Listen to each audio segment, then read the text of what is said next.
అసలు ఈ రంగాన్ని ఎందుకు ఎంచుకున్నారు మీరు? బొబ్బిలి రాజవంశం కదా మీది. ఒక్క మాట, సంయుక్త మద్రాసు రాష్ట్రానికి ఆ రోజుల్లో ప్రైమ్ మినిస్టర్ అనేవారు.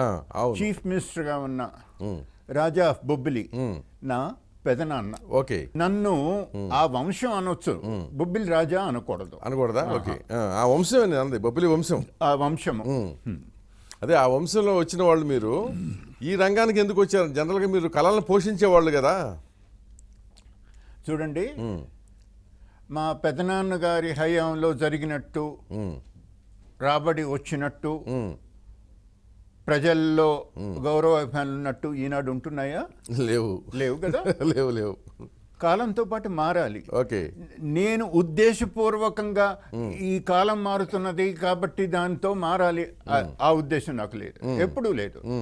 నాకు నచ్చిన పని నేను చేశాను, అవకాశాలు వచ్చినాయి, ఉపయోగించుకున్నాను. కొన్ని నేను ఆశించిన అవకాశాలు రాకపోయి ఉండొచ్చు, దానికి ఏం చేస్తాం? అనుకుందంతా జరుగుతుందా? జరగదు.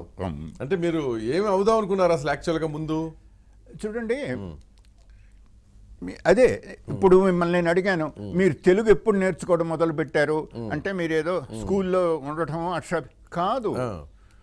మీకు మాటలు రాని సమయంలో మిమ్మల్ని ఉయ్యాల్లో ఊపుతూ మీ తల్లిగారో అత్తగారో పిన్ని గారో ఎవరో బూచి నాయన చిట్టి తండ్రి, అది మీరు ఆ భాష నేర్చుకోవడానికి అది బీజం, మొదలు బీజం. నాకు అలాగ బీజం చిన్నప్పటి నుంచే నాట్యం అంటే, సంగీతం అంటే, సాహిత్యం అంటే. అంటే మా ఇంట్లో ఉండే వాళ్ళందరూ వీటిలో మునిగితే ఏం కాదు. అవును, ఏం కాదు. ఇప్పుడు చెప్తాను, నేను బొబ్బిలిలో అప్పుడు చిన్నప్పుడు ఉండేవాడినా, బొబ్బిలి రాజావారి ఆవరణలోనే ఉండేవాళ్ళం, వేరే ఇంట్లో. అక్కడే నాకు 4-5 వయసప్పుడు ప్రతి దినము వేణుగోపాల స్వామి ఆలయ నర్తకి, బొబ్బిలి ఆస్థాన నర్తకి ఆయన గడ్డిభుక్త సీతారాం అనే ఆవిడ కోవెలలో పనిచేసి రాణిగారి అంతఃపురానికి వచ్చేది. ఓకే, మా అమ్మ రాణిగారి చెల్లి. ఓకే, రాజాగారి తమ్ముడు మా నాన్న, మా అమ్మ రాణిగారి చెల్లి. ఉదయం పూట ఇంట్లో పనులు చేసుకొని ఆ రాణిగారి దగ్గరికి వెళ్ళేవాళ్ళం. అంటే మాకింకా చదువులు సంధ్యలు ప్రారంభం కాకముందు మా వంశంలో 12-13 ఏళ్ళు వచ్చే వరకు అంతఃపురంలోనే మగపిల్లలు ఉంటారు. అప్పుడు ఇంక 2-3 ఉండేవారు. ఈ గడ్డిభుక్త సీతారాం అనే ఆవిడ వచ్చి రాణిగారి కోసం తాంబూలాలు కట్టేది. 3 ఆకులు, 2 గుండు వక్కలు, అరటినారతో కట్టి ఒక 5-6 కట్టి ఉంచేది. తర్వాత చందనం అరగదీసి చిన్న గిన్నెలో పెట్టేది. దారిలో స్త్రీల కోసమని వేరే చిన్న ఉద్యానం ఉండేది. ఆ ఉద్యానంలో పారిజాతం చెట్టు ఉండేది. మా కుటుంబంలో పారిజాతాలు తలలో పెట్టుకోరు, దండగట్టి కృష్ణుడి విగ్రహానికి వేస్తారు, పూజ కోసం మాత్రమే. అక్కడ కింద గోని. మరొక విషయం, పారిజాతం పువ్వు తెంపరు, నేల మీద పడిందే తీస్తారు. గోనెలు పరిచి ఉండేవి. ఆవిడ ఆ పువ్వులన్నీ ఏరి ఇక్కడ తీసుకొచ్చి అమ్మ దండగట్టాను అని చెప్పేది. అదిగో నీ ప్రియుడున్నాడు, అక్కడికి వెళ్ళేయి అంటే సిగ్గు పడిపోతూ, ఆవిడేం చిన్నపిల్ల ఇంకా సిగ్గు పడిపోతూ, అక్కడ ఉండే ప్రియుడు ఎవడు? ఆ మాత్రం మట్టితో చేసిన కృష్ణుడు విగ్రహాలు. 2 విగ్రహాలు ఉండే, ఒకటి పూర్తిగా తెలుపు ఉండేది, ఇంకా రంగురంగులుగా ఇంకోటి. దానికి వెళ్ళి వేసేది. ఈ తాంబూలాలు కట్టిందే బొబ్బిలి రాణి గారిని చూడడానికి ఎవరైనా వస్తే బొబ్బిలి రాణి గారు ఆవిడ పక్క చూసి అలాగనేవారు. ఆ తాంబూలం వారికి ఇస్తే వాళ్ళు లేచి వెళ్ళాలి అనేది సూచన. ఇంకొంచెం ముఖ్యులు వస్తే రాణిగారు ఆ పళ్ళాన్ని ముట్టుకునేవారు. చేతుట్లా. ఇంకా ముఖ్యులైతే ఆమె తీసుకొని వాళ్ళ చేతికి ఇచ్చేవారు. ఈ ముఖ్యం అనేది మామూలుగా అనుకునేటట్టు డబ్బు, తరగతి, బాంధవ్యం కాదు. రాణి గారికి వారంటే ఉండే అభిమానం. వాళ్ళు ఎవరన్నా బ్రాహ్మణులు కావచ్చు, మా కులానికి చెందిన వాళ్ళు కావచ్చు, వైశ్యులు కావచ్చు, ఇతరత్ర కులాలకు చెందిన వాళ్ళు క్షత్రియ రాజులు కూడా కొంతమంది ఉండేవారు. ఓకే. రాణి గారి అభిమానానికి సంకేతం కానీ వారి ఆర్థిక స్థాయి ఇతరత్ర కాదు. అంతస్తు కాదు. ఓకే. ఇది ఆవిడ వచ్చి ఈ పనులన్నీ చేసి మా పిల్లలందరినీ దగ్గర తీసి చేతిలో వెన్న ముద్ద, చెంగల్వ పూబంతి ఇలాంటి పద్యాలు నేర్పేది. ఆ పిల్లలు తక్కిన పిల్లలు 5 నిమిషాలు ఉండి వెళ్ళిపోయారు. నేను మాత్రం అక్కడే ఉండేవాడిని. ఓకే. రాజుగారి కోట నలు చదరంగా ఉంటుంది.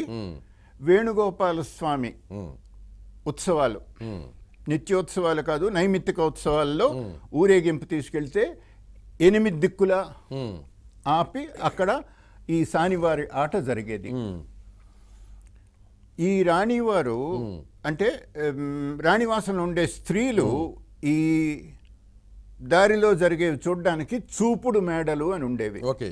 అంటే ఒక అంతస్తు పైన గోడలో కానీ రేకులో కానీ కన్నాలు పెట్టేవాళ్ళు.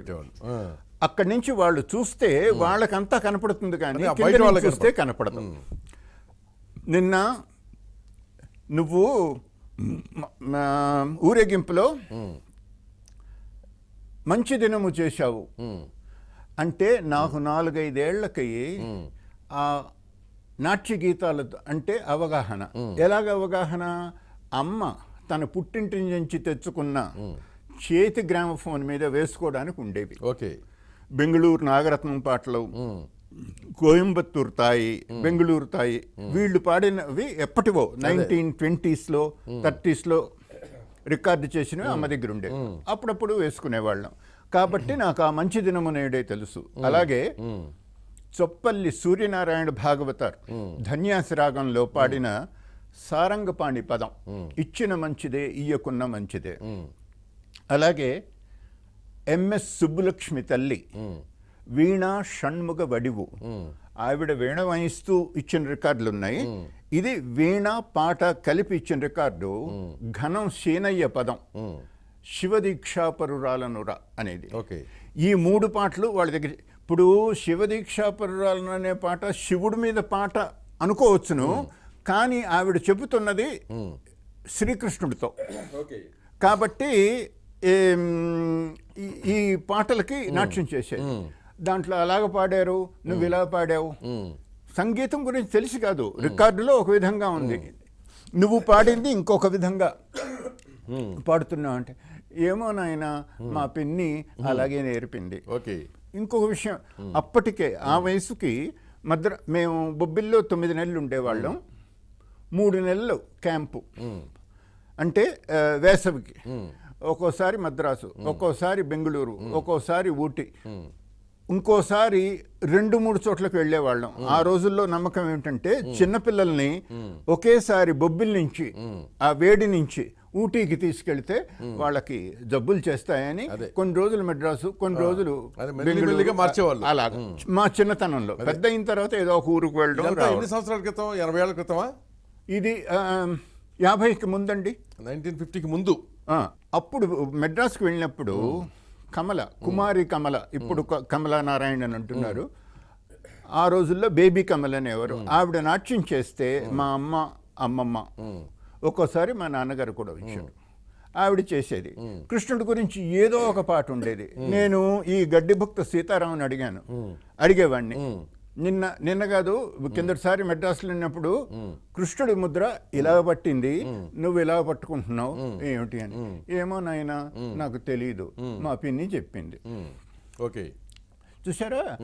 అంటే 4-5 ఏళ్లకే ఇది నేను అడిగింది 4-5 ఏళ్ళు అప్పుడు. అదే అప్పటికే దాని మీద అంత కుతూహలం ఉంది. అయితే అది జ్ఞానం కాదు, అది అడిగితే మీరందరూ అబ్బెబ్బే అనొచ్చును. నాకున్నది జ్ఞానం కాదు, విజ్ఞానం. ఈ రెండిటికి తేడా ఉంది. విజ్ఞానం అంటే ఇన్ఫర్మేషన్, జ్ఞానం అంటే నాలెడ్జ్.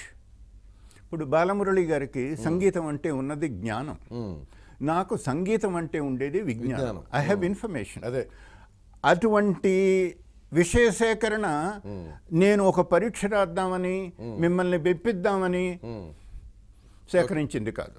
చిన్నప్పటి నుంచి ఉండే అభిలాష వల్ల బుర్రలోకి ఎక్కింది. ఉన్న ఆసక్తి వల్ల పెంచుకున్నారు అది. అంతే. ఇంకొకటి నాకు ఇప్పుడు తెలిసింది ఏది ఉన్నా అలాగా ఆసక్తి వలన వచ్చిందే కానీ Okay. నేను ఫలాని దానికోసం నేర్చుకో